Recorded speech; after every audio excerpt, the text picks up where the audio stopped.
Northwest Florida tonight, the cleanup is just getting started in the wake of powerful storms packing hurricane-force winds.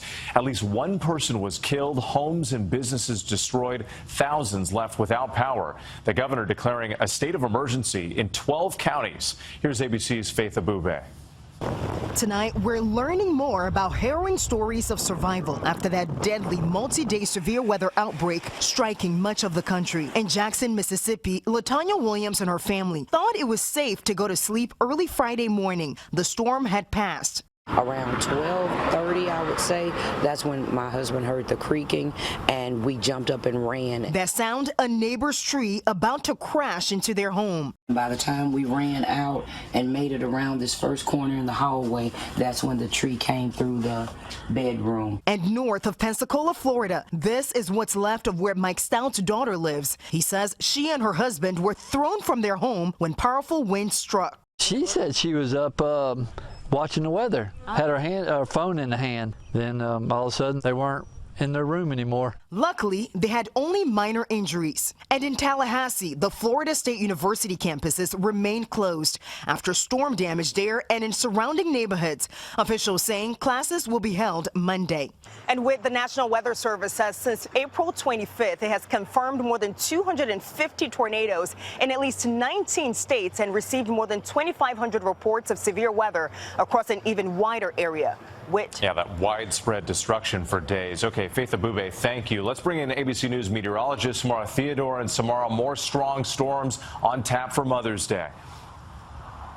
That's right, Whit. The biggest threat with these storms is flooding. Take a look. This is the excessive rainfall map. The greatest flash flood threat in red from Waco to Tyler on Sunday. This threat continues into Monday, moving farther east. Timing this out, tomorrow night, Mother's Day, heaviest rain hitting areas previously hit hard like Houston. Monday night, that then shifts to the Florida Panhandle. By Wednesday, arriving in the northeast. Not a big flood issue in the northeast. However, we could see some soaking rain. By the time this is all said and done in the Gulf Coast states, we could see 5 to 10 inches of rain. Whit? We know you'll be tracking it tomorrow on GMA. Samara, thank you.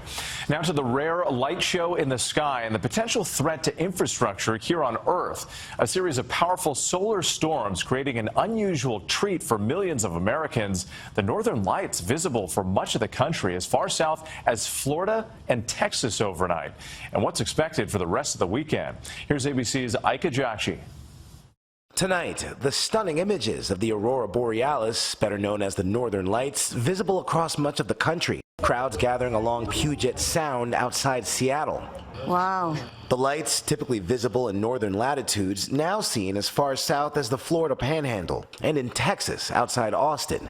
They're caused by unusually strong solar outbursts reaching the Earth. When the sun sends out material aimed at the Earth, that material can interact with the Earth's magnetic field, and that is what results in a geomagnetic storm. An extreme level storm, the highest category and the first since 2003, reaching the Earth Friday and again today. And that can pose a real threat. Changing magnetic fields create electric currents, which can blow out our power lines, our power supplies, damage satellites. The first solar flares erupting earlier this week, directed towards Earth from the sun's corona. The corona visible from Earth with the naked eye only during a total solar eclipse, like the one that occurred across the U.S. last month. The Space Weather Prediction Center has issued a geomagnetic storm watch for tomorrow. Now, weather permitting, much of the U.S. will be able to see those northern lights again tonight. All right, we're hoping for that, Ike. Thank you.